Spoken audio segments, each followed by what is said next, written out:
Hello, good evening. We have seen various lectures on Laplace transform. Lecture 1, 2, 3, 4, and this is the lecture 5 on Laplace transform. There are some examples.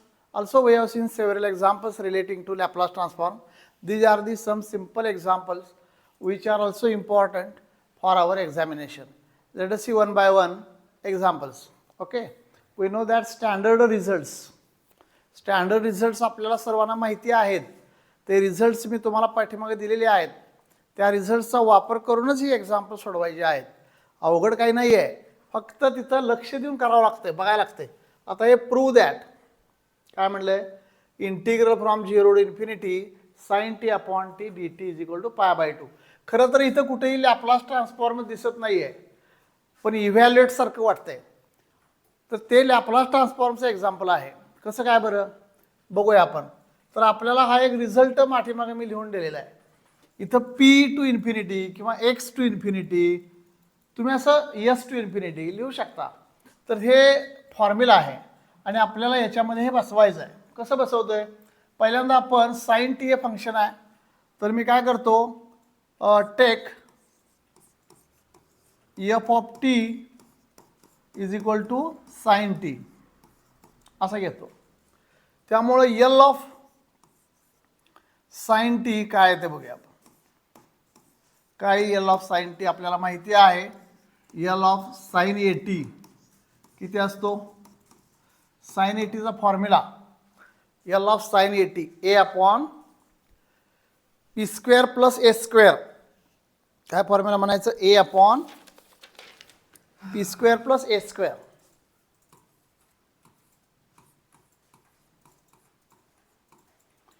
तर इथं ए is equal to 1 आहे, त्यामुळं 1 upon P square plus 1 square म्हणजेच 1. हे झालं L of sine T. Okay, आता काय करायचं आपल्याला, या फॉर्म्युल्यात हे बसवायचं आहे. कसं बसवायचं बघा. इंटिग्रल हिअर देअरफॉर काय म्हणता येईल, therefore integral from 0 to infinity F of टीच्या ठिकाणी sine T, sine T upon T D T is equal to, आता integral from P to infinity, आता इथं एफ ऑफ एक्स म्हणजेच एफ ऑफ एस म्हणू शकता. ते किती आहे इथं 1 upon P square plus 1 D P. आता याचं इंटिग्रेशन, आपल्याला याचं इंटिग्रेशन माहिती आहे. याचं इंटिग्रेशन काय असतं, tan inverse P from P to infinity. Okay, tan inverse P from P to infinity. आता टॅन इनवर्स इन्फिनिटी आणि पी. आता काय करायचं आपण इथं, याचा जो सबस्टिट्यूशन आहे ते सबस्टिट्यूशन करायचं. Tan inverse infinity minus tan inverse P. Okay, आता ॲज पी टेन्स टू 0, जर समजा आपल्याला पी टेन्स टू 0 करायचं असेल तर इथं काय होईल बघा. टॅन इनवर्स इन्फिनिटी किती असतो, तर π/2 असतं. काय असतं, π/2. And this becomes 0 as p tends to 0. And this is the example. कारण आपण p टेन्स टू 0 का म्हणतोय, here integral from 0 to infinity. Hence therefore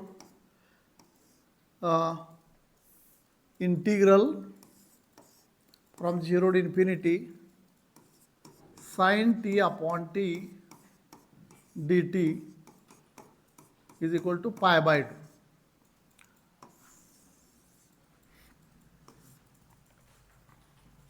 आता tan inverse sine infinity cos infinity आपल्याला सगळं माहिती आहे, त्यावरूनच आपण करत असतो हे. यानंतर next example,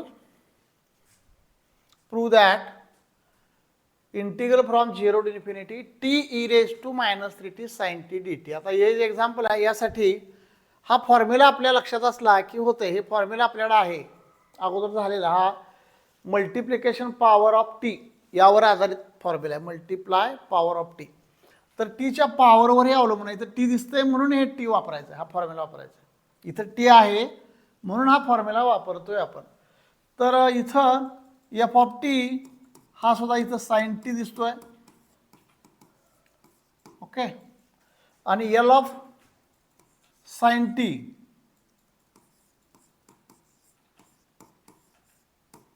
L of T sine T काय होईल बघा बरं आता. L of T sine T ह्या फॉर्म्युल्यावर आधारित. इथं एन इज इक्वल टू 1 आहे, त्यामुळं -1 परत एन इज इक्वल टू 1 म्हणजे एकच डेरिव्हेटिव्ह काढायचं. हे डी बाय डी एस म्हटला तरी चालतंय, डी पी म्हटलं तर चालतंय, आणि इथं एफ ऑफ एस. आता एफ ऑफ एसचा अर्थ काय आहे, एल ऑफ एफ टी काय असतोय, एल ऑफ एफ टी. तर सांगा बरं, हे जे एफ ऑफ टी आहे याच्यावरून एल ऑफ एफ टी काय होईल.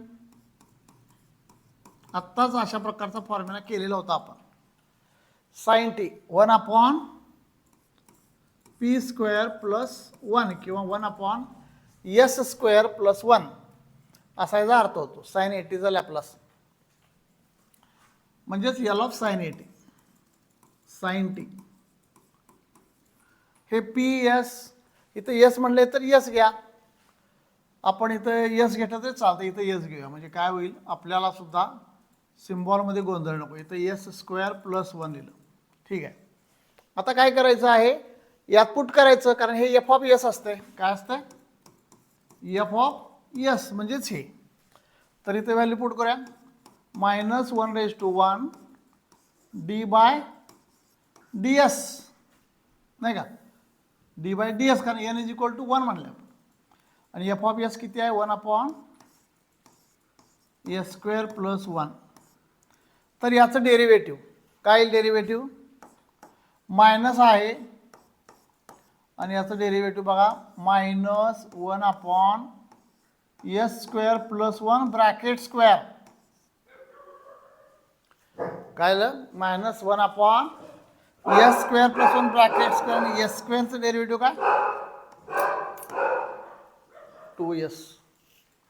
ओके, मायनस मायनस कॅन्सल म्हणजे 2s/s² + 1 ब्रॅकेट स्क्वेअर. हे काय झालं, L of T sine, L of T sine T. आता L of T sine T जे आहे हे लॅपलासच्या डेफिनेशन प्रमाणे आपण कसं लिहितो, ते असं लिहितो. Integral from 0 to infinity e⁻⁻ -st ft dt. ft किती आहे इथं, टी साइन टी, हा ft आहे आता इथं या ठिकाणी, आणि dt काय झालं इथं, बाय डेफिनेशन म्हणायचं आपण इथं. बाय डेफिनेशन इथं यस आहे बरोबर, इथं यस आहे, हे 3 आहे 3. इथं फक्त यसच्या ठिकाणी 3 पुट केलं की संपलं. म्हणून आपण इथं म्हणू शकता put s is equal to 3. आणि मग काय होईल इथं पुढं, integral from 0 to infinity T आहेच, e⁻³ sine T dt is equal to. आता इथं यसच्या ठिकाणी 3 पुट करायचं. या ठिकाणी काय होतं बघा, 2 × 3/3² + 1 ब्रॅकेट स्क्वेअर. म्हणजेच 6/9 + 1 10 10 100 होईल, म्हणजे 3/50. तर अशा प्रकारे त्याचं आपल्याला काय करता येईल, उत्तर काढता येईल. काय केले बघा, एक म्हणजे हे दिसताना लॅपलास ट्रान्सफॉर्म दिसत नाही, पण हे आहे लॅपलास ट्रान्सफॉर्मचंच एक्झाम्पल. ओके, कसं एक्झाम्पल आहे, तर आपण पहिल्यांदा L of F T, F T इथं किती आहे, साइन टी दिसतोय असा, म्हणून हा फॉर्म्युला वापरला पहिल्यांदा. L of F T is equal to F of S then we can write in this way. म्हणजे इथं एफ ऑफ एस लिहू शकतो. इथं टी आहे त्यामुळं F of T sine T काढला. हा पहिल्यांदा काढणं महत्त्वाचं आहे कारण हाच काय असणार आहे, एफ ऑफ एस असणार आहे. इथं एफ ऑफ एस हा वापरत असतो आपण. मग त्या फॉर्म्युल्यात व्हॅल्यू काढली एन इज इक्वल टू 1. मग एन इज इक्वल टू 1 झाल्यानंतर काय होईल, T raise to 1 sine T minus 1 raise to 1 D 1 by D S raise to 1 अशा प्रकारे लिहिता येईल. आणि याच ही व्हॅल्यू एफ ऑफ एसच्या ठिकाणी 1/s² + 1 नंतर कॅल्क्युलेशन आणि याचं डेरिव्हेटिव्ह. कारण डेरिव्हेटिव्ह कसं असतं, D by D X is equal to काय, -1/x². 1/x derivative -1/x². तसं इथं आणि परत s²चं डेरिव्हेटिव्ह. ही थोडं इंटिग्रेशन डेरिव्हेटिव्ह आपल्याला माहिती पाहिजे. 2 × s/s² + 1 ब्रॅकेट². हा जो -3t आहे तसा इथं -st आहे म्हणून यसच्या ठिकाणी 3 पुट करा, आपल्याला त्याचं आन्सर मिळेल. This is the second example regarding this Laplace transform. Now third example. हे दिसताना मोठं वाटतं एक्झाम्पल, पण प्रत्यक्षात हे मोठं एक्झाम्पल नाही, सोपं आहे. काय करायचं आहे, L of 1 + t⁻³ is equal to हे दाखवायचं आहे. आता हा जो पार्ट आहे हा आपण इथं असाच लिहून घेऊ. L of 1 +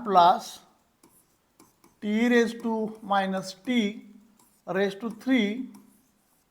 is equal to, किंवा इथं खाली आपण तर काय फॉर्म्युला आपल्याकडं माहिती आहे का आपल्याला फॉर्म्युला.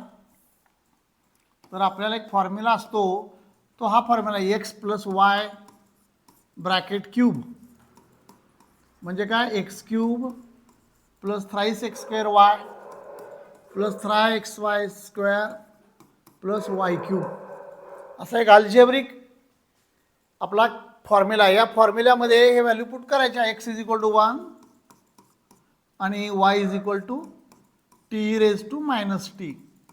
मग याचं एक्सपान्शन लिहिता येईल आपल्याला. काय लिहिता येईल expansion, 1 + thrice 1² t⁻⁻t + thrice 1 t⁻⁻t² and plus t⁻⁻t ब्रॅकेट³ अशा प्रकारे ते एक्सप्रेशन लिहिता येईल. या पद्धतीनं सिम्प्लिफाय करा. 1 + 3t⁻⁻t + 3t² e⁻²t असं होईल ते, प्लस t³ e⁻³ आता इथं ते लॅपलासचा जो काही फॉर्म आहे तो वापरणार आहोत. इथं काय होणार आहे, या प्रत्येक ठिकाणी तुम्हाला काय लिहावं लागणार आहे, एल ऑफ लिहायला लागणार आहे. का, आपण हे एक्सपान्शन लिहिलं, लक्षात घ्या. काय लिहिलं आपण, हे एक्सपान्शन, हे एल ऑफ आहे. आता प्रत्येकाला लॅपलास द्यायचा. आपल्याकडे एक लिनियरिटी प्रॉपर्टी आहे, त्या लिनियरिटी प्रॉपर्टीचा वापर करून इथं L of 1 + 3 L of t⁻⁻t + 3 L of t² e⁻²t + L of t³ e⁻³ आता ह्या सर्वांचं काय करूया आपण, आपल्या या फॉर्म्युल्याचा वापर करून सोडवायचं. या फॉर्म्युल्यामध्ये काय, n इज इक्वल टू 0 असेल तर काय होईल, 1/s येईल. म्हणजेच एल ऑफ 1 1/s म्हणजे एल ऑफ 1 काय असेल, 1/s प्लस परत 3. आता n is equal to 1 put करा, 1 factorial upon s - 1 raise to 1 + 1. परत तसंच +3 इथं 2 पुट करा, म्हणजेच 2 factorial upon S plus 2 raise to 2 plus 1 आणि लास्ट टर्म 3 पुट करा कारण टी क्यूब आहे. 3 factorial upon S plus 3 raise to 3 plus 1. तर हे सिम्प्लिफाय करूया आपण. 1 अपॉन एस प्लस 1 फॅक्टर 1 असतो. 3 upon s minus 1 raise to 2 plus 3 into 2 6. 6 upon s इथं काय होणार आहे मायनस नाही प्लस आहे ते बरोबर. इथं यस प्लस 1 यस प्लस 1 इथं बघा हे एन फॅक्टोरियल इथं ए असेल काय तर इथं मायनस ए असतं. इथं प्लस असेल तर मायनस मायनस असेल तर प्लस. त्यामुळं मायनस आहे म्हणून आपण प्रत्येक ठिकाणी मायनस असल्यामुळे इथं प्लस घेतो हे लक्षात घ्या. फॉर्म्युला हा ट्रान्सफर करता येतो कसा L of t raise to n e raise to a t म्हणजे हा असेल तर याच्यावरून आपण L of t raise to n e raise to minus a t लिहिता येतो. फक्त काय करायचं एच्या ठिकाणी मायनस ए पुट करायचं बाकी काही करायचं नाही. म्हणजेच इथं काय होईल एस प्लस ए होईल. म्हणजे फॉर्म्युल्यामध्ये एवढाच बदल होतो मायनस ए असेल तर प्लस ए आणि प्लस ए असेल तर मायनस ए. त्या पद्धतीने इथं प्लस दिसते सगळीकडे.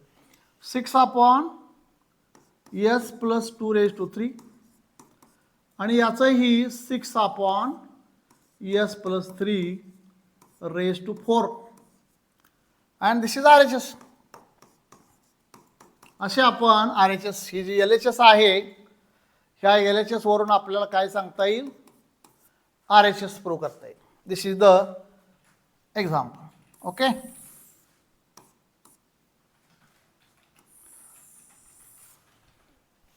तर हे एक्झाम्पल सोपं आहे काय अडचण आहे. फक्त हा फॉर्म्युला तेवढा व्हॅल्यू घातली आणि त्या पद्धतीने सोडवलं की जा. ओके तर नेक्स्ट एक्झाम्पल बघा find L of T square cos A T. असं एक एक्झाम्पल आहे. फॉर्म्युला आपण हा मल्टिप्लिकेशन पॉवर ऑफ टी आणि हा डेरिव्हेटिव्हचा फॉर्म्युला आहे. म्हणजे डेरिव्हेशन्स यामध्ये करावं लागतात. इथं काय दिसतंय बघायचं F of T cos T दिसतोय म्हणून F of T cos T आहे cos A T.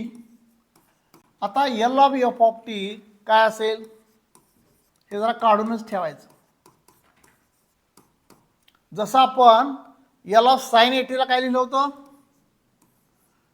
L of sine A T A upon P square plus A square असं होतं. तसं L of cos A T काय लिहितो आपण P upon P square plus A square बरोबर आहे. म्हणजे P upon P square plus A square. तसं इथं काय होईल मग cos A T L of cos A T म्हणजेच काय P upon P square plus A square. हे फॉर्म्युले आहेत सगळे. हे फॉर्म्युल्याचा वापर करूनच करायचं असते. आता हे झालं एल ऑफ एफ टी. आता काय करायचं बघा टी रेज टू 2 म्हणजे ह्यामध्ये n is equal to 2 put करू. पुट इथे इक्वेशन नंबर 1 म्हणूया put n is equal to 2 in 1. मग काय होईल आणि f of T is equal to cos A t. तर हे काय होईल L of t raise to n cos A t is equal to minus 1 raise to 2 इथं d square d p square. आता इथं L of F T L of F T म्हणजेच हे किती आलं P upon P square plus A square. हे थोडं calculation करावं लागतं. कॅल्क्युलेशन केले की एक्झाम्पल येत असतं. तर मायनस मायनस प्लस त्यामुळे डेरिव्हेटिव्ह काय झालं फक्त डबल डेरिव्हेटिव्ह काढायचं आपल्याला. कशाचं P upon P square plus A स्क्वेअरचं. क्वोशंट रूल आहे हा.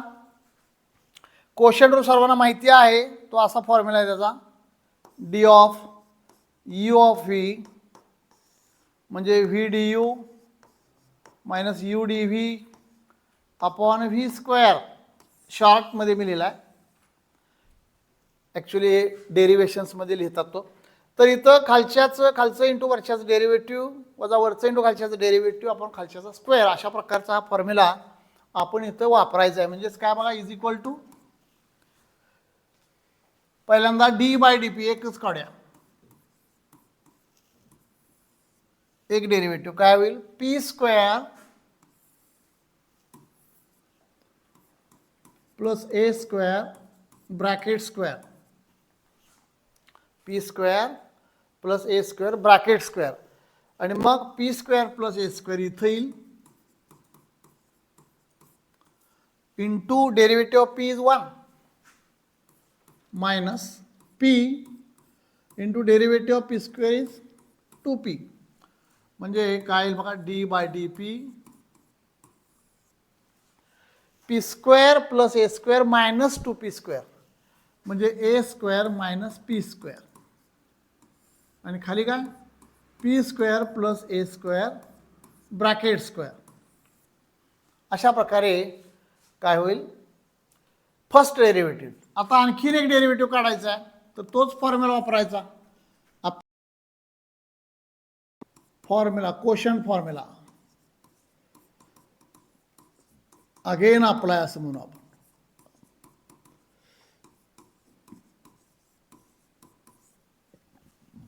कसा होईल formula, P square plus A square bracket स्क्वेअरचा परत एकदा square,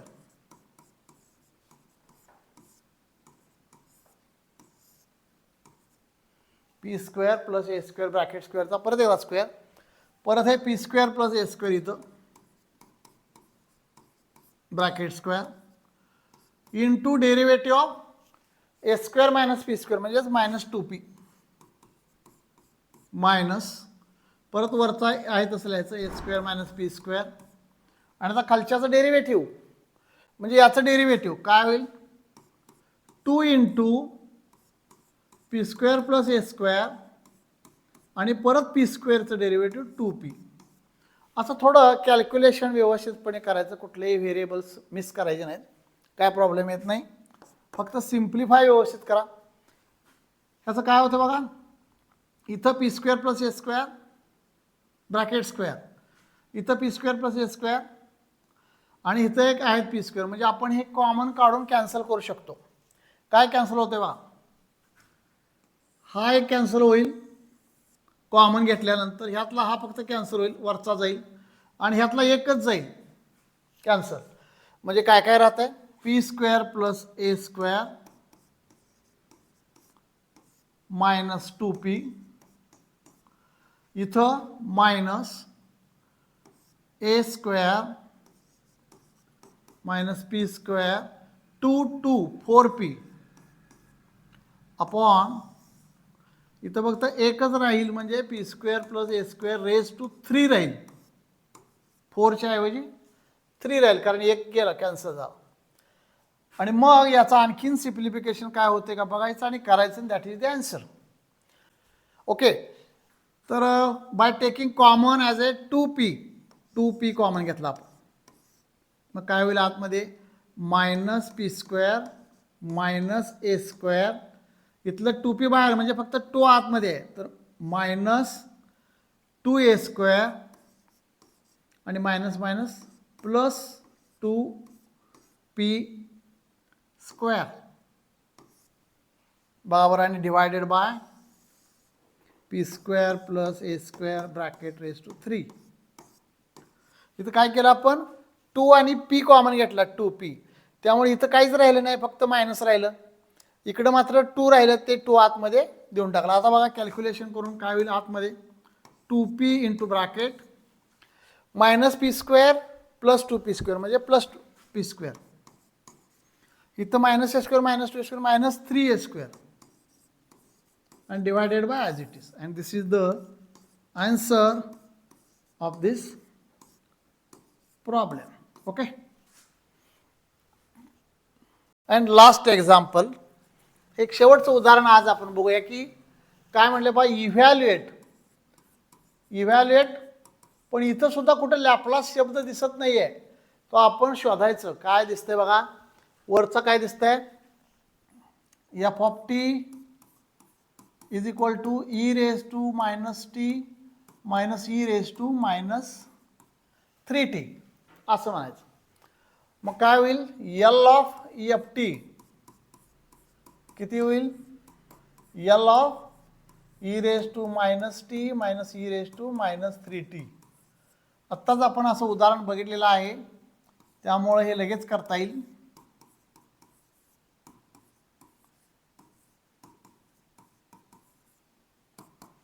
L of e raise to minus t म्हणजे 1 अपॉन एस प्लस 1. तसं इथं मायनस 1 अपॉन एस प्लस 3 असा याचा अर्थ होतो. हे झालं L of F T. F of S म्हणा किंवा एल ऑफ एफ टी म्हणा, अर्थ एकच. तर हे पहिल्यांदा काढून घेतलं आपण असं, आणि आता तो फॉर्म्युला वापरायचा आहे. कोणता बरं formula, we no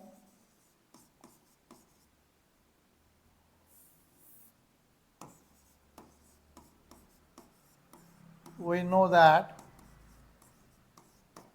integral from 0 to infinity f of t dt, f of t upon t dt is equal to काय होता फॉर्म्युला, तर integral s to infinity F x D x असा तो फॉर्म्युला आहे, s to infinity F x D x. तर इथं आपण F of टीची व्हॅल्यू घालो. इथं एफ ऑफ एस काय होतं बघूया. म्हणजे काय होईल बघा,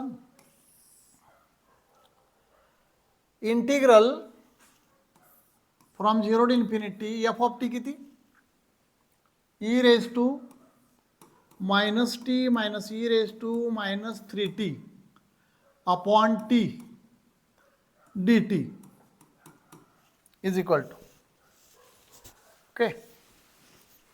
काय तर integral from S to infinity F x D X, S to infinity F of S किती आहे बघा, F of S F of X 1 upon S plus 3 minus 1 upon S plus 1 upon 1 upon S plus 3 D S आहे with respect to S. Okay, आता कसं होतंय पहा, as S tends to 0, S tends to 0 आपल्याला याचं integration माहिती आहे. कसं असतंय, log of S plus 1 minus log of S plus 3 from, आता 0 टू इन्फिनिटी म्हणू आपण. त्यामुळे इथं ही इन्फिनिटी पुट केलं की 0 येईल सगळं. पण जे minus 0 log 0 minus log 0 plus 1 minus minus plus log 0 plus 3 म्हणजे हे लॉग 1 सुद्धा 0 असतंय. त्यामुळे फक्त काय राहील, लॉग 3. काय येईल आन्सर, लॉग 3. तर अशा प्रकारे आपण ही जी 5 उदाहरणं आहेत, ही 5 उदाहरणं आपल्याला वहीमध्ये लिहायची आहेत. ही उदाहरणं सगळी महत्त्वाची उदाहरणं असतात. प्रत्येक जे लेक्चर झालेलं आहे ते व्यवस्थितपणे PDF त्याची लिहून काढायची. Let us see on next time next lecture.